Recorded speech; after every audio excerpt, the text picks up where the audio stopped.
Assalamualaikum warahmatullahi wabarakatuh. Perkenalkan, nama saya Muhammad Imam Muslim.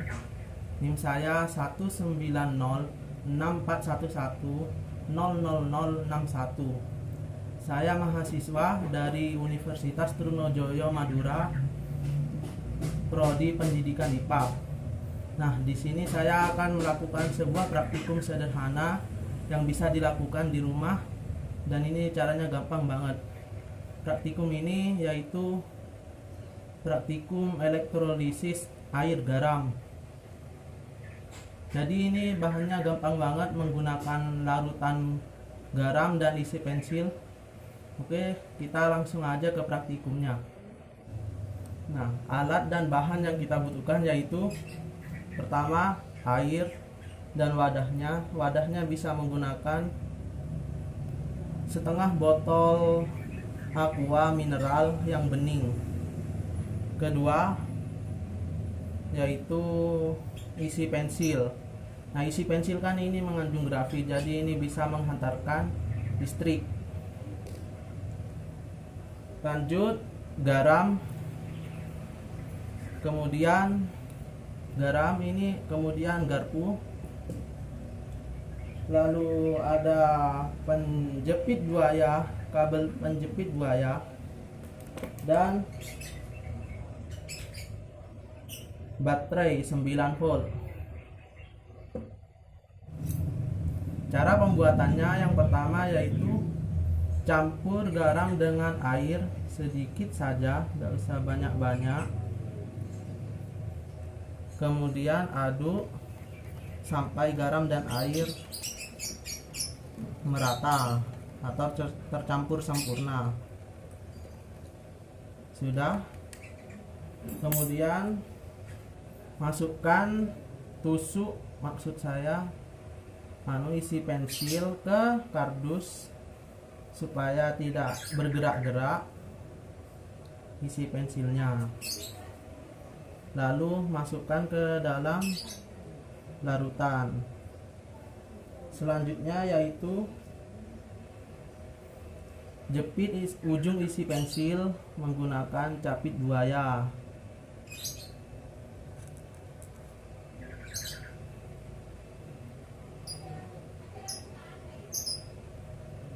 Lalu capit baterai menggunakan capit buaya yang satunya. Yang merah ini saya pasangkan ke yang baterai positif. Baterai positif, dan yang hitam baterai yang negatif.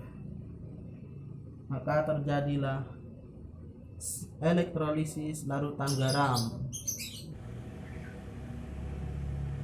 Jadi muncullah gelembung-gelembung. Saya di sini menggunakan isi pensil sebagai elektroda. Alasannya yaitu jika kita memakai logam itu mudah bereaksi. Jadi nanti ketika proses elektrolisis, logam akan terkelupas, jadi bisa mengotori isi larutan. Jadi hasilnya gak bening nantinya. Jadi saya pakai isi pensil atau karbon, karena karbon tidak mudah terkelupas atau tidak mudah bereaksi dengan larutan ketika proses elektrolisis. Oh ya, jangan lupa yang pencapit merah ini anodanya bermuatan positif, dan capit yang hitam itu bermuatan negatif atau katoda. Jadi inilah proses elektrolisis. Jadi mengapa ini terjadi seperti ini, yaitu muncul gelembung-gelembung? Perlu kalian ketahui, elektrolisis adalah penguraian suatu larutan elektrolit dengan bantuan arus listrik. Jadi ketika larutan elektrolit diberikan elektroda positif dan negatif, kemudian dialiri oleh arus listrik searah, maka akan terjadi penguraian suatu elektrolit. Elektrolit yang di sini yaitu larutan garam. Diperhatikan ya gelembungnya. Ini yang capit hitam negatif dan capit merah positif. Dan gelembungnya lebih banyak yang negatif daripada yang positif. Pengamatan dari saya ini ya.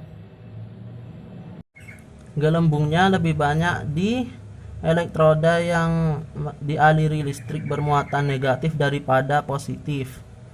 Elektroda yang dialiri negatif, muatan negatif itu yang paling banyak, namun kecil-kecil gelembungnya. Sedangkan yang di elektroda yang dialiri listrik bermuatan positif lebih besar namun lebih sedikit gelembungnya. Mari kita bahas tuntas apa yang terjadi pada elektroda ini, atau secara keseluruhan proses elektrolisis ini. Nah, pada larutan elektrolit ini kan memakai larutan garam. Larutan garam itu dibagi dua. Yang pertama NaCl. NaCl itu terdiri dari atom Na+ dan Cl-. Dan kedua ada H2O. H2O juga sama, ada H+ dan OH-, seperti itu ya. Nah, yang terjadi pada elektrodanya yaitu seperti ini. Pada anoda kan dia plus, maka dia akan menarik ion klorida yang minus. Jadi ion klorida yang minus ini akan memberikan ionnya ke anoda dan teroksidasi. Rumusnya seperti ini, 2Cl- menjadi Cl2 plus 2E, dan si Cl- ini akan teroksidasi dari Cl- menjadi Cl2. Dia akan menjadi gas klorin yang jika ditampung dengan tabung akan mengeluarkan gas berwarna hijau. Dan yang terjadi pada katoda kan dia kan minus ya, jadi dia akan menarik ion hidrogen yang plus. Atom hidrogen ini akan menerima elektron dari elektroda, lalu akan membentuk atom hidrogen dan mengalami reduksi. Rumusnya yaitu 2H+ menjadi H2. Maka muncullah gelembung-gelembung hidrogen yang jika ditampung kemudian dibakar akan berbunyi pup. Nah, kan sisanya yaitu Na+ dan OH-, dan ini akan bergabung menjadi natrium hidroksida yang dikenal dengan NaOH. Maka kesimpulannya yaitu hasil elektrolisis larutan garam akan menghasilkan hidrogen, klorin, dan natrium hidroksida. Rumusnya yaitu 2NaCl ditambah 2H2O menjadi 2NaOH plus 2H2 plus Cl2. Nah, setelah elektrolisis larutan garam, coba deh cium baunya, pasti akan berbau seperti kaporit. Itu karena Cl2. Cl itu biasanya digunakan untuk kaporit dan biasanya dipakai untuk air kolam renang.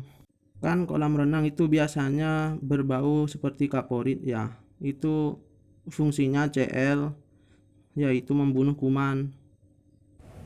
Cukup sampai di sini saja praktikum dari saya. Mohon maaf apabila ada kesalahan. Saya hanya manusia, yang sempurna hanyalah Allah. Dan semoga bermanfaat video ini. Billahi wal taufiq wal hidayah. Wassalamualaikum warahmatullahi wabarakatuh.